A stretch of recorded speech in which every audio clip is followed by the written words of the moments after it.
Hey everyone, welcome to the Elite Real Estate Podcast. I'm your host, Sam Popple, along with my co-host, William McClelland. How you doing today, Will? Dude, good. We got a new little intro music coming in today. I liked that. Yeah, no, Yeah. no, dude. Today we got a great guest. He's an old friend of mine. We were actually reconnected through a previous guest we had, Paul Solzberg, who was developing Niceville.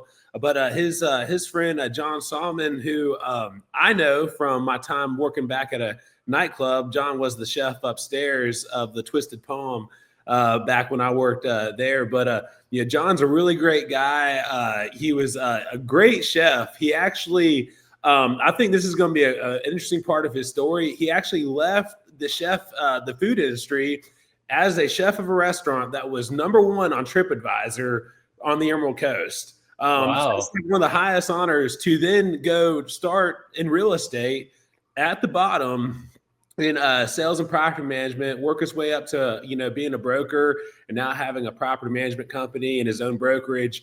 So I think that's just a really cool story because it's very hard, I think, to leave something you're the best at to go start over brand new at something. But then look at what happened. He's now excelling in what he's doing today. So without further ado, let's bring on John Sallman. Yeah. Hey guys. Hey, how you doing up? today, John?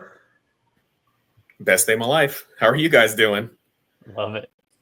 Dude, doing great. Definitely interested in hearing your story, man. I'm glad we could reconnect because I think I was one of the people driving up your food costs at the restaurant when I got my common answer meals with all the chicken breasts. I was eating. Oh my gosh. I didn't yeah, as soon as you said that, it all came flashing back.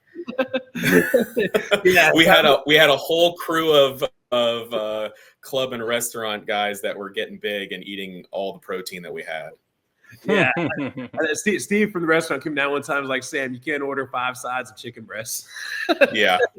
So, that's good times. But man, it's great to see you now and doing so well in real estate. Yeah, appreciate that. Yeah, it's been an interesting 12 years or so. I spent almost 20 as a chef and then made the big change back in 2013 to get into real estate but to get it to dabble into real estate while being able to feed my family, started in property management. So I had a salary, right? And then slowly over the years kind of transitioned a little bit more towards sales. Dude, Nice. love it. I'll go ahead and let Will crank it off with the first question, so that way we can have the guests get to know you. Yeah, no, Sure. I'm super excited. Thanks so much for being on. And I think it's cool that you guys are reconnecting inadvertently to your prior, knowing each other. So for me, fresh friendship. So excited to get to learn and let the listeners learn about your story. So let's just talk a little bit about life before real estate. We've already kind of got a little intro that you were a chef, #1 on TripAdvisor. So let the listeners know about childhood, life before college, how you became a chef, and then what eventually led you to real estate. Yeah. So I have a sister. Both my parents are actually still with us and actually live locally. I could probably ride a bike there in less than 5 minutes. But my dad was an Air Force F-15 test pilot. So I spent most of my life thinking I was going to be an F-15 pilot as well. We never went abroad. We were always stationed somewhere in the States, mostly here at Eglin, and have loved Niceville ever since. So I spent most of my life thinking I was going to be a pilot. Great relationship with my parents and my sister, who's now living in New York City with her husband. My senior year of high school, I was in a science class. I don't remember what kind of class it was. Could have been anything, chemistry, who knows? Some sort of science class, and the teacher put the dots with the number in it, and I couldn't see the number. And so everyone said, "Oh, there's the number 26 in the dots." And I said, no, there's not. And so the teacher said, "Oh, let's show you a couple more." And she said, "You're red green deficient. You can't decipher between the two. You can't see those colors." And I went home and told my parents about it. Not anything to do with being a pilot or in the Air Force, just a kid telling their parents about their day at school. And guess what I am? I'm colorblind. And when I said that, my dad said, "Uh-oh, you can't fly for the Air Force." And so as a senior in high school, like months away from graduating, like not even the beginning of the year, I think we were like just a few months away from graduation, and found out I wasn't going to be an F-15 pilot. And then, and as a result, just decided not to go to the Air Force at all. Don't know exactly how that happened. Kind of just said, if you're not going to go to the Air Force to fly, then I didn't know. You know what? Dumb kid, didn't know that the Air Force had other positions, thousands of positions available. But so I was just actually happened to be working at a Hooters restaurant in Destin, Florida. It's not at the location it is now. It is actually where the harbor is. I remember the original Hooters back in the day. Yeah. And I was a 17-year-old kid working there just to make money to put stuff on my car. You know, it wasn't because it was a career. It was just it was a fun job for a 17-year-old guy to have. I enjoyed it. To be honest with you, it was one of the cleanest restaurants I've ever worked in. They had really high standards for that. So it was cool. So when I found out I wasn't going to be in the Air Force, a friend of mine kind of jokingly said, "You should be a chef. You love working in this restaurant, and you should go apply at Johnson Wales University," because he used to live in Key West, so he was aware of the campus down there. And I said, okay, and applied the next day, and literally 2 or 3 days later got the acceptance, and by the fall I was down there.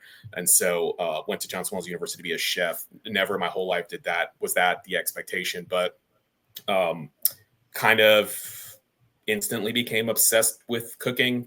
I was not good at it. I was horrible. I was doing an internship where you basically shouldn't be able to get fired. And the chef went to his boss and said, "We got to fire this guy. He is horrible." And the guy said, "No, he's an intern. The purpose is for you to teach him how to cook." So he handheld me, and personally, in the middle of this fine dining, AAA 4-Diamond awarded restaurant on South Beach, like taught me every movement to make and why we did the things we did, and really invested in me, and taught me how to cook.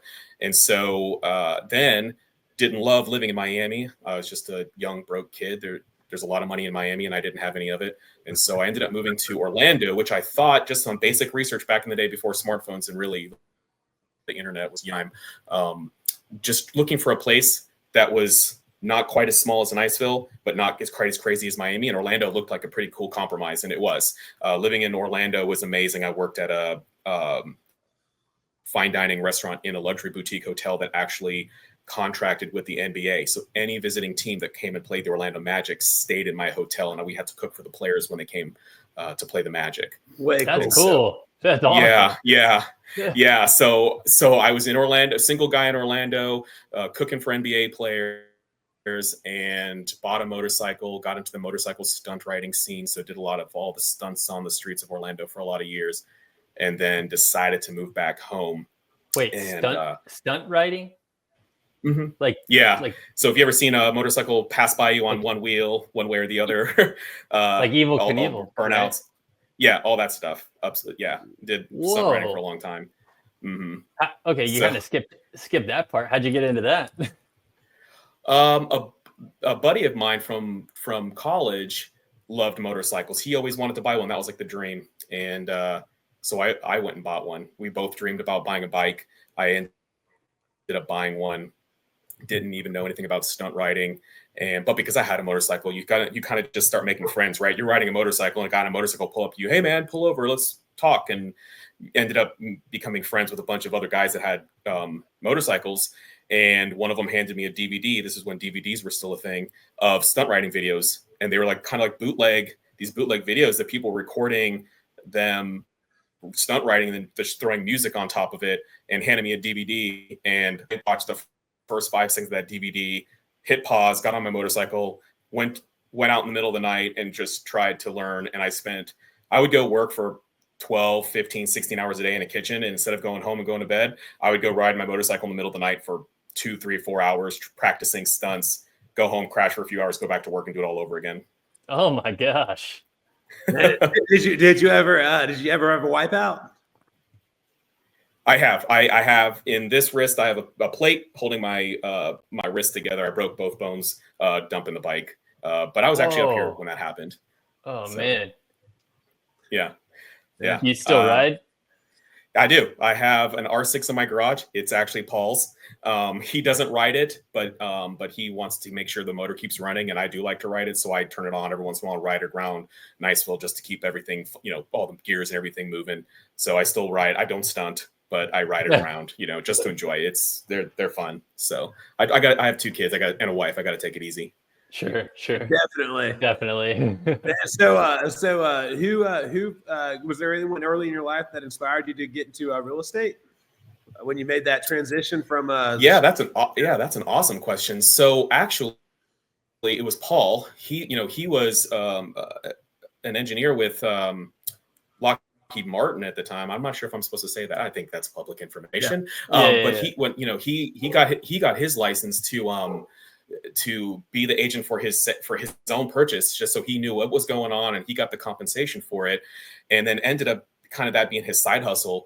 And as I was a chef and I was kind of capping my income as a chef, I was working for working for the best restaurant in town. I was well paid. It was an awesome job. It was an awesome job, awesome people, amazing food. But I wanted to earn more income, and so Paul said, "You can do it. You just go take the class, learn the stuff, go find a mentor that can teach you how to do it. But other than that, it's just something you could definitely do." So I went ahead and got my license about a year before I left the industry, thinking I was going to be a chef for the rest of my life and do that on the side. And that wasn't the case. A year later, I made the complete jump. Wow, that's kind of scary. So, yeah, it was terrifying. It was terrifying. My wife and I went to the pastor of our church and actually met with him and had the conversation about it, to kind of get someone that didn't have a skin in the game one way or the other. It was just more of just a completely objective and then some spiritual guidance. As far as I told our pastor that in the kitchen, I felt like I was trying to be a light in an industry that can be very dark. It's long hours. It's, there's not everybody, this is not just a stereotype, but just a lot of, drugs and alcohol and long hours and stress. And I felt like I was trying to be a light to the people that worked in a very difficult industry. And when I told him that, and I was thinking about making the jump to real estate, he said, "Everywhere you go, people are going to need Jesus. So if you need to make the jump for your family, then do it." And it was because my girls were getting older and I was not spending any time with them, missing all the birthdays and all the holidays and things like that. So the decision was to find a way to spend more time with my family. But I was worried that my calling, and I was doing something for me and not for God. And when my pastor said, "Listen, you need to take care of your family and you can still represent in a very positive way to anyone you come across." So that's kind of how that happened. Dude, I love that story. I love how you went and sought guidance in that, because as I said in the intro, you left, your restaurant was top rated, on TripAdvisor, which I'm in the restaurant business for everyone listening, and so just kind of relay what an honor that is. This is other people. This isn't kind of an award you can buy off. Because there are local awards that if you pay enough advertising, you probably win. TripAdvisor is not one of those. It's one that, you got to get consistent, positive reviews and feedback. And so to be at the highest, rated restaurant like that, and knowing, that, you're basically the man in that field, and then having to go back and start. I mean, just for our listeners, tell everyone what that was like, because I know there's some people that want to leave a job they're at right now to dive into real estate, and they're hesitant because they love that paycheck, so it's hard. And you talked about how, you kind of found your way with property management to help subsidize, yourself, until the stuff up. So let's talk about that a little bit. Yeah. So if someone was thinking about getting into real estate, there's a few ways you can do it. I jumped into property management. I could have stayed a chef. Well, I could have stayed a chef. However, the hours never got any better. So it was extremely difficult to sell on the side. I didn't sell anything my first year. I ended up just getting a couple of referrals because I couldn't take the business. So I had to refer to someone who got a small check for that. And so jumping into it with property management helped with the salary. And as long as I wasn't, there was any conflict, as long as I was doing my job, I could sell real estate on the side. And so that's what I did. But you have to, I think for anything, whether it's or something else, you have to have a goal and then a plan to achieve it, because I ended up doing property management full time as an employee with doing very small amount of real estate sales on the side for a very long time. And now that I'm doing this full time, I look back and I wonder if I should have taken even a bigger leap and not done property management as a W-2, right? And just try to do sales. But I think the way that this kind of happened is the way it should have happened. I needed to earn a lot of experience to be able to do the things I'm doing now without an employer. But there's other ways to do it. You could join a team, join a real estate team, find someone who needs the help because they're growing and they're willing to take on someone like you and teach you. As long as you can learn from someone. If you're not learning from someone, you're just gonna crash out. You have to be able to learn. So while I was doing property management full time and selling on the side, I was consuming any and all real estate information I could. I was taking any class that ECAR, Emerald Coast Association of Realtors, offered. ECAR is so robust; most of their classes are included in your dues, so you can take classes for free. So anything, I was taking contract classes, 5 times throughout the years, just to, even though it was the same thing, right? But just to keep hearing it, listening to real estate podcasts, reading books, talking to Paul, talking to other real estate professionals, and just learning while I was trying to sell. And so, you could do that, but that's what worked for me. I mean, getting into property management, it's real estate adjacent, but what's hilarious is property management to me is kind of like the restaurant industry of the real estate world. It's a lot of hours. It can be hard. It can be stressful. And so, most of the time you don't, depending on its vacation rentals, or I did vacation rentals for a long time. I don't do vacation rentals now. I only do long-term residential leasing, but vacation rentals, you're still getting calls on Christmas Day, and so it's, like I said, it's a little bit like the restaurant world. You're still kind of working some crazy hours depending on how good of a job you do at creating boundaries. Definitely. You're always waiting on someone as a property manager, especially in the short-term side of things. Yeah. So for the listeners, you said you did property management for a long time and maybe would have just taken a bigger leap. How long is the long time? And for some of the listeners that are contemplating, kind of like what Sam said, it sounds like everything kind of fell into place as it should, which life tends to do that. But if someone wanted to kind of do that big leap, what's a pro or con, really? Yeah, here we go. Unpopular opinion: don't be in debt. Then you can go jump into real estate full time. And so you don't have a car and have a ton of consumer debt, which means any money you have is going to rent or a mortgage if you own your home, and everything else is like food and things like that. But if you're not paying car payments, you can go longer. So to make the jump, if I had made the jump without going into property management, what I would have done is had 3 months, 6 months, or a year, whatever your risk meter does, of funds in the bank, and then go out and do real estate full time and work every day at it, and using those reserved funds to pay your bills, to live, to pay your rent or mortgage, and to pay for food and insurance and cell phone, all those things while you're building up. Because if you can get to a point where you start to sell, then and get it caught up, then you could do it full time. But if you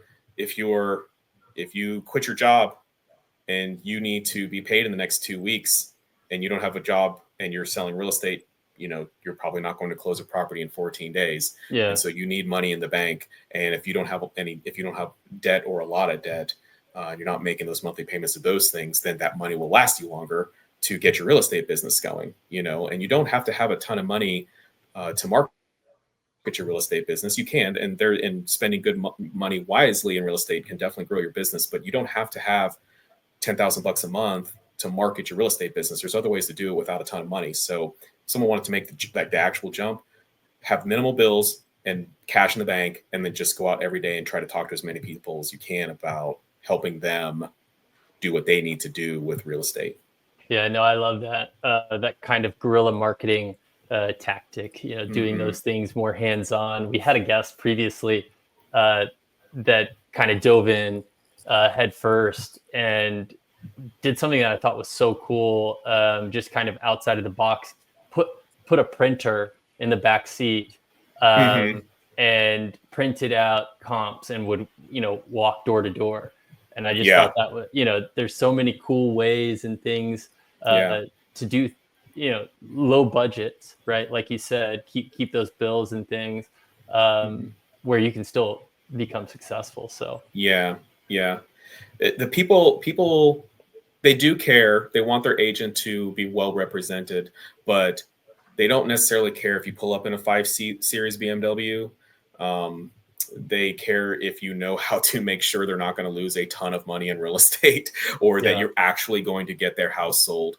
If you're professional and respectable and you know your stuff, then you don't have to spend a ton of money to look the part. I actually prefer the ones that don't pull up in super expensive cars, because when they pull up in the really expensive car, I just know that they're going to pawn me off to an associate. And